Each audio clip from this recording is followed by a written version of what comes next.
Assalamualaikum warahmatullahi wabarakatuh. Kembali lagi di Praktikum Statistika pertemuan 9. Di pertemuan ini kita akan membahas tentang distribusi probabilistik. Sebelumnya saya akan menjelaskan tentang distribusi probabilistik dulu. Distribusi probabilistik ini merupakan susunan dari distribusi yang mempermudah untuk mencari probabilitas dari suatu peristiwa tersebut. Nah, di dalam modul sudah terdapat penjelasan banyak data ataupun informasi bersifat kuantitatif, dalam arti mengandung nilai angka atau bilangan tertentu. Nah, contohnya ada di sini, yaitu penjualan suatu produk dalam sebulan. Nah, data statistik tersebut biasanya dibagi menjadi dua. Yang pertama itu discrete random variable sama continuous random variable. Discrete random variable ini mengandung jumlah tertentu. Maksudnya kayak iya, tidak, itu contohnya. Misal gagal atau sukses, seperti itu. Nah, kalau continuous random variable itu biasanya menggunakan interval seperti itu. Nah, dalam discrete random variable itu dibagi menjadi dua, itu binomial dan Poisson. Nah, binomial ini sudah dijelaskan di dalam modul, yaitu untuk menyelesaikan persoalan probabilitas yang random variabelnya yang bersifat binomial atau menyediakan dua alternatif. Nah, contohnya ini iya atau tidak, gagal atau sukses, dan sebagainya. Nah, kemudian untuk distribusi Poisson juga sudah dijelaskan di modul. Ini gunanya untuk menjelaskan kemungkinan dua kejadian dalam suatu periode tertentu. Contohnya yaitu kemungkinan jumlah kecelakaan kerja dalam suatu pabrik, itu contohnya. Nah, untuk yang distribusi probabilitas random variable yang bersifat kontinu juga dibagi menjadi dua. Yang pertama yaitu distribusi normal dan distribusi uniform.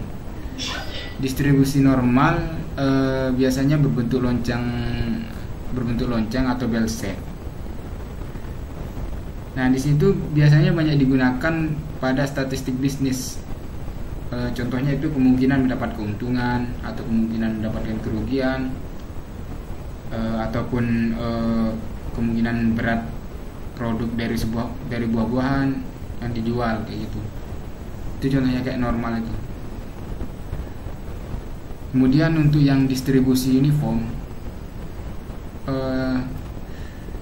sebenarnya mirip seperti Poisson yang tadi. Dia menggunakan interval pada suatu peristiwa atau waktu yang tertentu yang sama juga. Nah, ini contohnya beda, yaitu waktu tunggu untuk klaim asuransi. Nah, itu untuk teori dari distribusi probabilistik.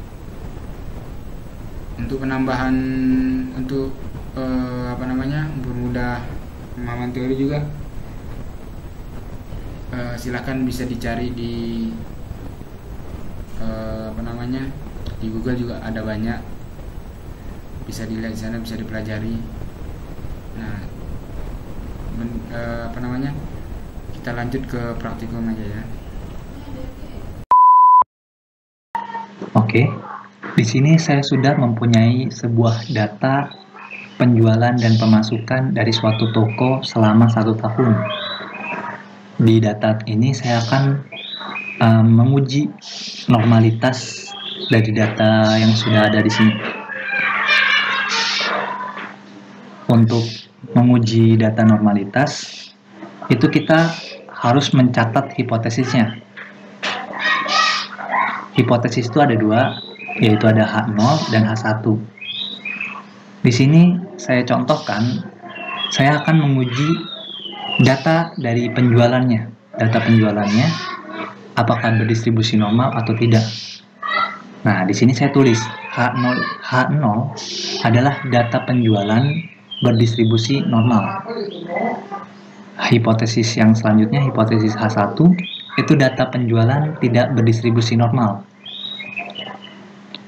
Untuk pengambilan keputusan itu setelah kita praktikum nanti, itu ada muncul angka SIG-nya dari data yang kita uji. Nah, di situ kita bandingkan apakah data SIG dari data yang kita uji tersebut lebih besar dari 0,05. Jika iya, maka artinya H0 diterima. Hipotesis H0 diterima dan hipotesis H1 ditolak. Atau kata lainnya, data penjualan berdistribusi normal. Data yang kita uji itu berdistribusi normal. Sedangkan di kemungkinan yang kedua, itu jika data SIG nanti data yang kita uji itu keluarnya lebih rendah dari 0,05 atau lebih kecil dari 0,05, maka hipotesis H0 ditolak dan hipotesis H1 diterima. Atau kata lainnya, data yang kita uji itu tidak berdistribusi normal. Oke, kita lanjut. Nah, saya sudah punya data di sini. Sudah ada, masukkan di sini. Kita klik analyze. Kita pilih descriptive statistik.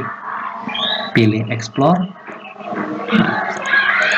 Setelah pilih explore, semua variabel yang ada di data SPSS ini pasti ada di sebelah kiri. Oke.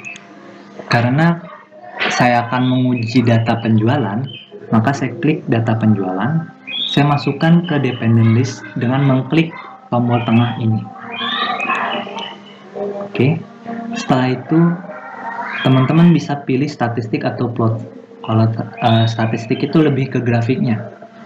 Nah, kita di sini pilih yang plot. Oke. Nah, nanti teman-teman di box deskriptif ini uncheck semuanya yang ada di sini. Di bagian box plot, pilih none. Lalu centang atau cek normality plot with test. Untuk spread versus level with level and test ini pasti tidak bisa, kebanyakan tidak bisa. Pilih non. Lalu klik continue. Setelah itu klik OK. Nah, nanti akan muncul output seperti ini. Ada tabel yang pertama, tabel kedua, tabel ketiga. Nah, kita perhatikan di tabel yang ketiganya ya. Oke, di sini ada namanya penjualan dari data yang kita uji tersebut. DF adalah jumlah datanya. Ada 12 jumlah datanya sesuai dengan yang saya uji. Ada 12. Nah, di sini ada dua metode. Ada metode Kolmogorov, ada metode Shapiro. Nah, kita perhatikan yang metode Kolmogorov. Di sini ada SIG-nya yaitu 0,200 atau 0,2. Nah, ketika kita sudah dapat SIG dari data yang kita uji, kita bandingkan apakah SIG tersebut lebih besar dari 0,05, apakah 0,2 lebih besar dari 0,05? Jawabannya iya. Artinya, maka hipotesis H0 diterima dan hipotesis H1 ditolak. Atau kata lainnya, data penjualan berdistribusi normal. Setelah kita sudah mengetahui bahwa distribusi itu normal, kita menulis kesimpulannya. SIG dari data penjualan itu 0,2. Maka hipotesis H0 diterima. Artinya data penjualan berdistribusi normal. Oke. Nah, sampai sini kita sudah mengetahui bahwa data penjualan itu berdistribusi normal. Mungkin cukup sampai sini penjelasan dari praktikum pertemuan yang ke-9. Jika teman-teman punya pertanyaan, silahkan tanyakan di WhatsApp grup slot masing-masing kalian. Cukup sekian. Untuk kekurangannya mohon maaf. Wassalamualaikum warahmatullahi wabarakatuh.